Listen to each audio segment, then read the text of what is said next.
Yeah. How proud would you be if you're Josh Heupel that you won a lot of games with some talent at receiver last year, some great talent at quarterback, but now you're winning games in a totally different way. You're not getting the chunk plays. You're running the football. You're getting the extended running plays, the screens, and you're playing defense. To me, people can continue to complain about Joe Milton if they want to, but the trajectory of the program, even the record might not say it at the end of the year.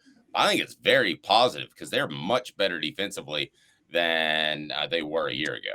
Well, I mean, let's be honest. Defense wins championships, being able to run the football and control the clock. I mean, Josh Heupel's not about that. His program and what they do offensively, that is the perception that they are a throw it around football team. Well, if they don't run the football, they're not very good in the passing game. Let's call it how it is, right? He'll tell you right off the bat, we got to be able to run the football and got to be able to run it successfully. And I thought they did a really, really good job with that group versus a really good defense on Saturday. I mean, I was really, really impressed with the group as a whole. I mean, you rushed for 230 yards in the SEC. That's pretty impressive day. So it's exciting to see those guys get physical and play a physical brand of football that's not been played at Tennessee in a long time. Very true. Spencer, you kind of know firsthand about that, what you just said, right? Because I guess in 97, after Jay Graham left, the first 3 games, even Peyton Manning himself struggled because y'all couldn't get a running game going until y'all found Jamal Lewis, wasn't it? Yeah, I guess. I mean, you were playing a bunch of young guys too, still in the offensive line and still trying to figure out how to make that work. And didn't really know. Had a bunch of different backs there and didn't know. Sean Bryson moved from tailback to fullback. Mark Levine was a tailback at that time. A couple other guys, and he had this young guy by the name of Jamal Lewis. Pretty talented guy, man. I mean, we all knew he was kind of talented and just, it took a little bit for us to find our groove and for him to find his niche and how it would work for us. And, to me, the brand of football that Tennessee won with on Saturday is sexy football. Amen. Because it's physical, you run the football, you play great defense. It's not what people want to see today. Let's just call it how it is. They want to complain because you're not completing it 30 yards down the field. You're not making these big junk plays. But you know what? At the end of the day, they dominated and made them did not like the outcome when they started handing the football off. A&M didn't. Time and time again, and they just punished that defensive front for A&M, and they made their plays. Sometimes that's going to happen, but at the end of the day, the physicality over 4 quarters will demoralize you at some point in time. Did you feel like this could be coming if Joe Milton didn't play at a Hendon Hooker level? Did you think that Josh Heupel could change this approach to playing football? Did you have any insight into that, or are you kind of surprised like me that they could win in such a different way? No, I mean, I thought their defense was good from the get-go. From the first time I was on the air with you guys, I thought the defensive front was probably the best defensive front they've had there in years. So when you got 4 down guys, you got down guys that can play like the air guys do. They're pretty special, pretty talented, and they're finally found their niche and their role here at Tennessee. And some of those guys who came back for their senior year, they're having productive years, man. They had another year in the program, another year in the weight room, another year buying into the system and understanding it, and another year with Rodney Garner. Come on, man. You play with Rodney Garner, you're going to end up being a player. Because if you don't want to end up being a player, you'll end up leaving. So let's just call it how it is. Because Coach Garner, he's a dog now. He's an old school football coach that will tell you the truth. And if you don't like the truth, and let's be honest, a lot of these kids today don't like the truth. Neither does parents. You know what I mean? They don't like to hear about little Johnny. You know what I mean? But at the end of the day, it's a job for him, and he does a great job with it, and that whole staff does defensively. Hey, man, super excited for them and the program. Yeah, so Spencer, talking about the offensive line on the other side, I agree. I was so impressed with how they controlled Texas A&M's front 4 because I thought Texas A&M was the best front 4 they had faced all year. Cooper Mays just absolutely won that battle with Walter Nolan all night. But there were still concerns at left guard with some of Ollie Lane's issues, and that was 2 weeks with 2 weeks off. Is there a concern there? Does it seem like Tennessee just doesn't have a person to fill that void at the moment? They've not found the right piece. You know what I mean? The truly piece that and it may not always be sexy. You know what I mean? At that spot. You know what I mean? And I get it. You know what I mean? Sometimes you have a spot that you know where you're weakest at, and you know how you have to adjust and adapt to that. And you know what I mean? At the end of the day, whoever's in that spot is going to continue getting better because they ain't got a choice. You going to go out there on Saturdays and get embarrassed, or you going to go out there and compete and fight and claw and be the best that you can be on Saturday? I mean, your best may be a C grade, but you know what? If you go out there with other guys that are playing B and A levels, man, I mean, C level, it's going to be productive. So, I mean, at the end of the day, they all have their struggles. Every one of them do. You know, I did when I played. You know what I mean? But at the end of the day, you got to minimize your mistakes, and you got to minimize your negative plays. Yep. They did it certainly wasn't a documentary. It was a movie about the left tackle position, some of which was true about Michael Orr. But let me ask you this. Much of it wasn't true. But Spencer, what position, if you went into a season as a coach on the offensive line, would you most want to be great at? Center. I knew you would say that. It has nothing to do because I played it. Yeah. They have to get the right side communicating with the left side. He's the guy who has to be able to understand what we are doing on every play and run protection, making sure we call the mic out, making sure we know who we're not blocking, who's the hot guy. You know what I mean? We say us four got these four, and so on and so forth. And there's just a million different things that's got to go on before the ball snaps. And you got to process that in a very timely manner.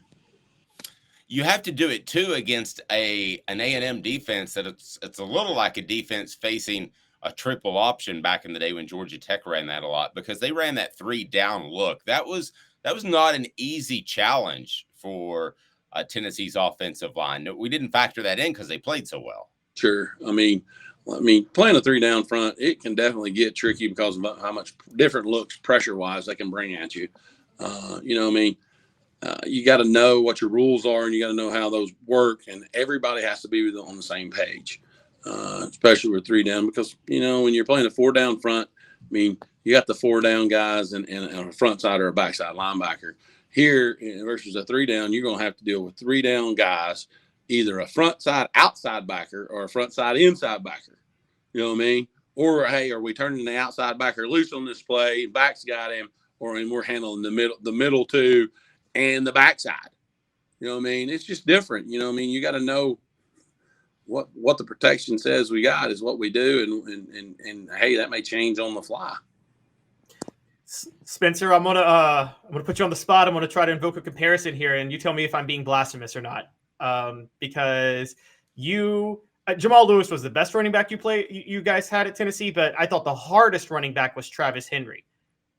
Jalen Wright may not be as good as Travis Henry, but I feel like he runs as hard as Travis Henry. They're the two hardest running backs I've ever seen play at Tennessee. What are your thoughts on that? You say hard, I say angry. Yeah. Somebody texted that to me. Somebody texted that to me over the weekend. He ran angry. I mean, I don't know this guy well enough. Travis Henry ran angry. You know what I mean? He tried to hurt people when he hit you. It didn't matter. So, I you know, potato, I guess, you know what I mean? Whatever you want to say there. But I say angry. I don't say hard. Anybody can try to run hard. Not many people run angry. So what you're saying is they embrace the contact and they want to hurt the people tackling them. Oh, yeah, 100%. There's difference. Yeah, you know what I mean? That's kind of how I look at it. Spencer, I also think you're seeing defenses – They realize that he can bounce it outside, and he did that a little bit too much last year. But now there's a bit of uncertainty. Is he going to bounce it outside on me, or is he going to run me over? And I feel like it's in their head a little bit, and that's got to help too. That was J-Lu. He could truck you. He could bounce it outside.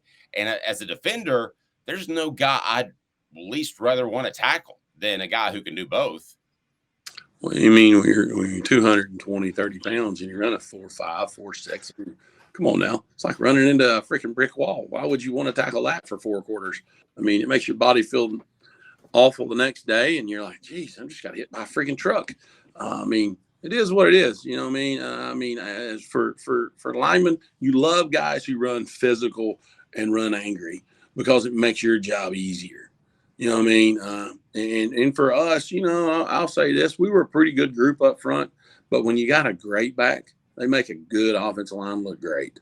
When we have an extraordinary back, it can make an average offensive line look spectacular. You know what I mean? It's all about the guy toting the rock at the end of the day. They either make you look really good or they make you look really bad. You know what I mean? So, you know, you just have to do your job and make sure that we're handling our assignments, and then the back will make you right at the end of the day. Derek Dooley said a running back makes an offensive line look better than an offensive line makes a running back look better. I don't think you're going that far, are you? Yeah, I wouldn't put that in that category. No. As a Titans fan, I can say that's not true this year, because look at Derrick Henry this year without the same offensive line that he's had in previous years. Yeah. True. Alabama, Spencer, you came up during a period where Tennessee was dominating Alabama, but I'm sure you never took that for granted. That's Alabama. Growing up in East Tennessee, as you did, I did, it's Tennessee Bama. What more can you say? This is third Saturday in October, isn't it? Last I checked, yeah. Okay, let's play football. Strap it up. Tennessee, Alabama, 3:30 kickoff. That's what it normally is. It's a great time, especially when you go to, you know, I had the pleasure of going to Tuscaloosa and Birmingham and kicking both their teeth in that time and coming on back to Knoxville. So got to play the last game in Legion Field and the first game. And you know, I guess they rotate, but the very last game in Birmingham, I guess that was Legion Field. Is that right? It's Legion Field. Yeah. Oh, you know what I mean? So that was fun to go down there and strike up the band and head home. You know what I mean? And then you go to Tuscaloosa 2 years later and you strike up the band and head home. There's nothing better than going to somebody else's place and winning a big football game and having a good time and celebrating on the way back with your teammates. Was there any moment in particular that was your favorite against Alabama? I mean, man, I probably Jay Graham's run, you know, and Nealon, when we run 6 gap and he went for like 60 or 70 right there to either go up or solidify the ball game that I was a part of. Big play.